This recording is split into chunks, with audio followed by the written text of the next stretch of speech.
बाबा ने मेरी रक्षा की। ब्राज़ील में 2 वर्ष के सघन प्रचार के बाद भारत जाकर बाबा से मिलने की मैंने योजना बनाई। आनंद नगर में होने वाले धर्म महाचक्र में मुझे जाना था। ब्राज़ील में ज़मीन की रजिस्ट्री तथा यात्रा व्यवस्था की कठिनाइयों के कारण मैं 1 सप्ताह बाद आनंद नगर पहुंचा। नियम यह है कि यदि कोई वर्कर समय पर नहीं पहुंचता है, वह स्वतः संस्था से निष्कासित हो जाता है।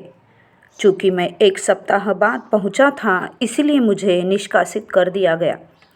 2 वर्ष पूर्व बाबा ने मुझे संस्था में वापस लेकर उत्तरी ब्राज़ील में पोस्ट किया था। जो ही मैं आनंद नगर पहुंचा, बाबा पक्ष में मेरी बुलाहट हुई। वहाँ सारे संस्था प्रमुख और अन्य कार्यकर्ता मौजूद थे। तुम विलंब से क्यों आए? बाबा ने पूछा। बाबा सर्वज्ञ है, मैंने सोचा। यह जानते हैं कि मुझे आने में क्यों विलंब हुआ। मैं इन सब के सम्मुख कोई सफाई नहीं देना चाहता था, इसीलिए मैं चुप रहा।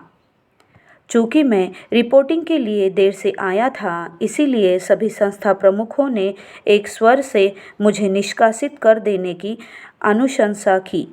यह देखकर मैं हैरान था कि हमारे साथ जो कुछ हुआ था, इसके बावजूद भी ये सारे वर्कर अकारण मेरे विरुद्ध खड़े हो गए थे। अपनी कुर्सी और पद बचाने के लिए वे लोग बाबा को झूठी रिपोर्ट दे रहे थे। मुझे क्रोध आया।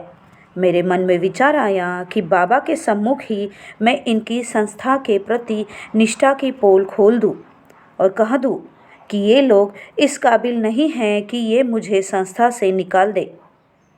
परंतु मैंने बाबा को याद किया और सोचा, बाबा सर्वज्ञ है, क्यों इन बातों को बाबा को बताऊं? वह सब कुछ जानते हैं। जब बाबा मेरे साथ है तो कौन मुझे निष्कासित कर सकता है? इसीलिए मैं चुप रहा और बाबा के निर्णय की प्रतीक्षा करता रहा। वहाँ उपस्थित सभी वर्कर से बाबा ने कहा, 3 घंटे के अंदर सोचकर बताओ कि इन्हें संस्था में रखा जाए या नहीं। जो कुछ हो रहा था उसे देखकर मैं सन्न था। मैंने अपना जीवन बाबा को समर्पित किया है। मैं संस्था में रहूं या न रहूं, इस संबंध में निर्णय लेने वाले ये लोग कौन होते हैं? सभी बाबा कक्ष से बाहर चले गए, परंतु मैं वहाँ रुका रहा। मैं बाबा की इच्छा जानना चाहता था। सचमुच वह क्या चाहते हैं? यदि वह चाहते हैं कि मैं संस्था से बाहर हो जाऊं, तो मुझे इस निर्णय से कोई आपत्ति नहीं होगी। बाबा की इच्छा मेरे लिए सब कुछ है। उसे स्वीकार करने के लिए मैं तैयार था। बाबा, मैंने पूछा, क्या आप मुझे संस्था में रखना चाहते हैं? बाबा मुस्कुराए। देखो वे लोग क्या निर्णय लेते हैं। उन्होंने कहा। बाबा मेरे साथ है, यह जानकर मुझे प्रसन्नता हुई। जब तक बाबा मेरे साथ है, यदि पूरा विश्व मेरे विरुद्ध गठजोड़ कर ले तो भी मुझे परवाह नहीं। इस भाव ने मेरे हृदय को आशा और प्रेरणा से भर दिया। बाबा कक्ष से जब मैं बाहर आ गया था, जनरल सेक्रेटरी को अपने विषय में कानाफूसी करते सुना। बाबा नहीं चाहते हैं कि उसे निष्कासित किया जाए। जीएस दादा ने टिप्पणी की थी। देखा नहीं बाबा उस समय किस प्रकार मुस्कुरा रहे थे जब वह उनसे बात कर रहा था। वे लोग इस बात से दुखी थे कि बाबा मेरा साथ दे रहे थे।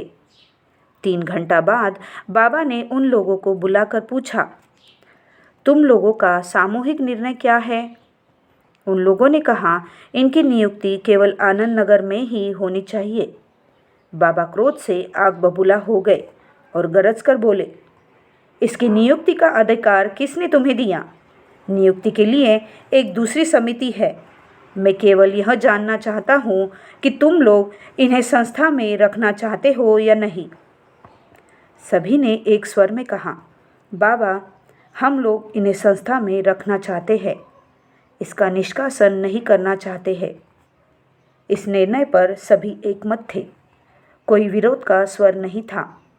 बाबा के शब्द ने उन्हें अपने सामूहिक निर्णय को बदलने के लिए विवश कर दिया। केवल बाबा ही मेरे बचाव में आए। जब सभी कमरा से बाहर निकल गए और केवल मैं ही बाबा के पास रह गया, तब बाबा ने कहा, जब तक मैं हूँ मैं तुम्हें बचाता रहूँगा। भविष्य में तुम्हें सावधान रहना पड़ेगा। तुम्हें सामूहिक भावधारा के साथ सामंजस्य रखने की चेष्टा करनी पड़ेगी। भविष्य में होने वाली घटनाओं तथा गतिविधियों की ओर बाबा की बड़ी चेतावनी थी। वर्षों बाद अंततः सब कुछ देखने को मिला। उस समय भी उसके लक्षण दिखाने शुरू हो गए थे। बाबा की योजना हम नहीं जान सकते, इसीलिए उनकी योजना को लीला कहते हैं। कारण जानना हम सभी की समझ से परे है। परम पुरुष का कर्तव्य है भक्तों की प्रतिष्ठा की रक्षा करना। उसी प्रकार भक्तों का कर्तव्य है सब कुछ उन पर छोड़ देना। बाबा।